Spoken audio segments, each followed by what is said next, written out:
If you're someone who's concerned about your personal information or your data that's been shared online, then this video is for you.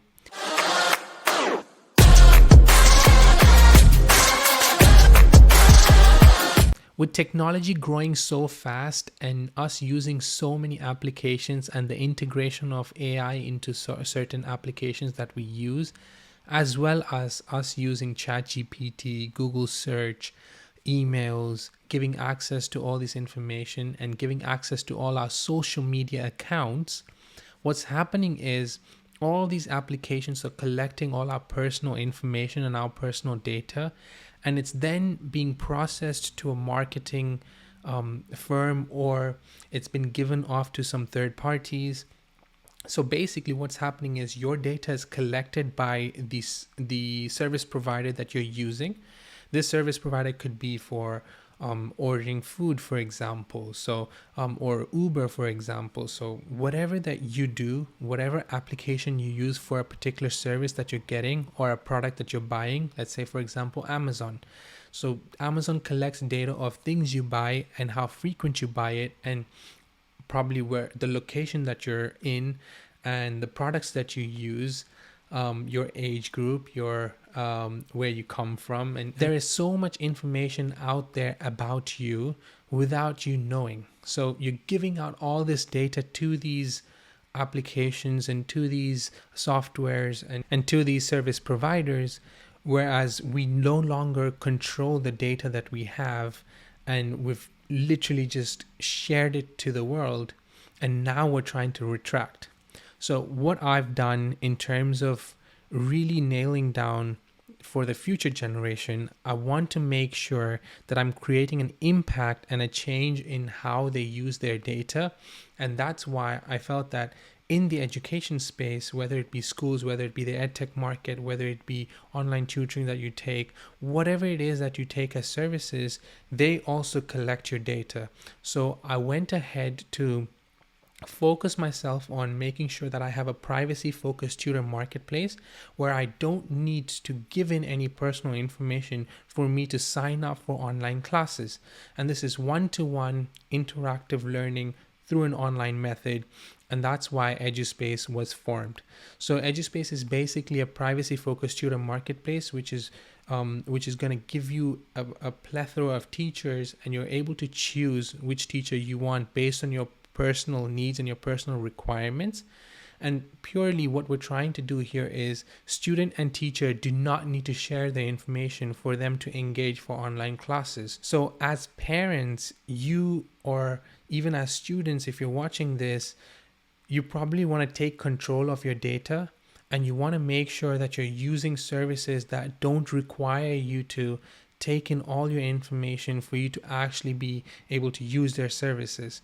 So ideally what you want to do is look for services that collect less amount of data, and you want to use services that won't sell your data elsewhere. What we've done is we've made sure we have integrations within our applications, but every integration or API connect, for all the tech nerds out there, if you know what that means, when you connect the background systems in place through another app or through multiple other apps, they also require certain data. So your data is not just shared with that business that you're currently using or that service that you're currently using, but all the platforms that that business is using, you're sharing your data with them too.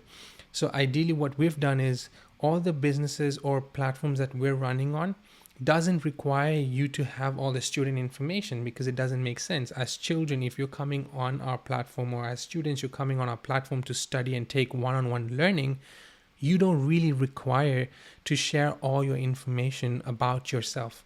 So all that we need is your first name and possibly your phone number. That's only for our purposes, from our management team to contact you and probably remind you about classes or even schedule classes with you.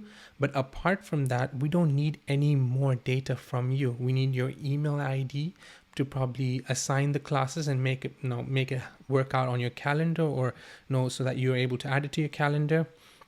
But beyond that, we don't need anything else. We don't need where you're from or who you are or where do you stay, and all these informations that is there with you, you can take control of it. You can choose when you want to share this particular data because you have control over your data. So that's purely why when I say I want to create awareness about privacy and security and to allow you to choose what you do with your data, we want to give you the power in your hands of your education. So basically you get to choose who you get taught by with the tutor, and you also get to decide what you get to share with that particular teacher. We're in the process of building our own tutor marketplace, which is basically like a matchmaking or a dating site, which is like Tinder. So you go in, you assign teachers to your name, or you favorite teachers, you like the teachers. Once you've liked them, you've chosen them to take a demo class. Once you've sat for demo classes, then you get to take classes with them.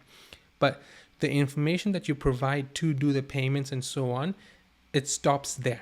So once you've done it, we no longer require that data. So what we're currently doing is we're able to just bring you in for, if you've liked a particular teacher, once you've paid, you just go ahead and take classes with them. So within our app, we have the chat feature, we have the call feature, so you can chat and call the teacher within the application. So that avoids you from having to share your contact information, or neither do you have to connect on another application like WhatsApp to actually get in communication with the teacher.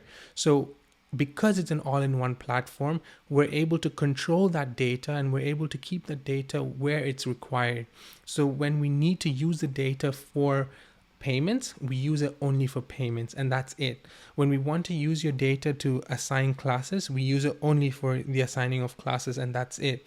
The only data that the teacher or anyone else in the intermediary gets is your first name, and that's it. So they get the first name to create the account and to engage you because you already have a user ID. So that's a unique user ID that's given to every student, so that we don't get mixed up with people with the same names. So what happens is you're allowed to have that unique ID versus your first name, and then all we need to do is assign the classes, and once you assign, the teacher knows your first name, and if anything, probably your grade. So they can distinguish between the grade and your first name and your syllabus that you're currently studying. So these are three things that probably get to the teacher, and then they're able to go ahead and do their part of teaching you the classes.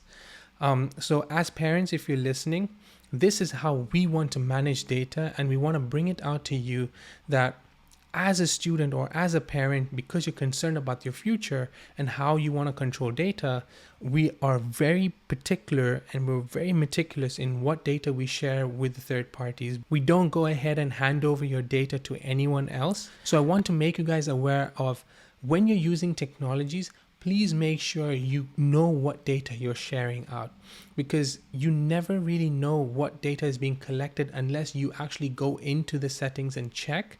Are you sharing your user interface? Are you sharing analytics that's going to help them create their software better? Is it going to give them feedback? Is it going to use their use your personal data and your personal information for anything else, for analytical purpose or marketing purposes, or for personalized ads? Check all those things beforehand once you've downloaded an application, so you really know what is it that you're sharing with the applications that you're currently using. And so me being open and frank here to show you how we actually process your data is purely for you to understand how other businesses are operating. But I don't think anyone really comes out to explain what they do with your data. So when we bring in a particular student, we only use it for their educational purposes. Teachers, on the other hand, if they come on our platform, their data is also not compromised. And that's also purely because they don't want their data to also go out, because they also have a life outside just teaching. So quite honestly, they also want to be private and secure. So they want to make sure that they can do the best when it comes to teaching, but then they don't want to be disturbed outside of their work timings. What we're doing is ensuring that the teachers can teach to the best of their knowledge and giving them the platform and the technologies to teach and really do well. And the students can do their best part of learning and grasping all that knowledge that is required. The next thing I want to talk about is the intervention of technology. Now, with technology growing so fast and with AI coming into picture, your data is just everywhere. But apart from that, you're also being detached from human interaction and engagement. With AI and technology, you're being detached from being able to go spend time with friends to actually study, to be able to go sit with a tutor face to face and study. Yes, it takes more time to go to a place to actually meet a tutor, to actually take a class. But that's where Eduspace comes in to save your time and money and efforts of being able to give you the platform where you can connect one-on-one with a teacher and still give you that human interaction. So that's where Eduspace really thrives, because we are able to give you and provide you the platform where you're able to sit down with a teacher one-to-one. If you look at most of the other edtechs and any tutoring class platform, they generally have 5 to 10 or 15 or 20 students in one particular batch. You have a teacher teaching a particular topic, or it's a video recorded session, and they're just teaching you the topic, and then you have doubt clearing classes after your actual live session that's been run. So ideally what we're trying to do is make sure that this teacher is able to adapt to the student's speed of picking up and grasping information, so we're able to combine both forces and to be able to give that human interaction back into education, because that is really what is required and essential for the future. I think more than anything, we need to simplify education. Bringing in all these fancy tech and everything, yes, it's useful, because it's useful for us as a technology company to be able to integrate these technologies to give you the ability to actually learn online, even if the teacher is far away in a different country, because we're able to allow you to choose where your teacher is from. So for example, if you're an Indian outside India and you want a teacher who actually is from India and speaks your native language, you can do that with a platform like Eduspace. So we allow you and we give you the platform to be able to connect with someone across the globe. And providing that is only possible through all that technology. But at the same time, when it comes to you students out there or parents who are looking for tutoring opportunities for their kids, you really need to simplify and break down everything into bringing it back to that one-to-one learning. That one-to-one interaction is the only thing that will make your child thrive in the future.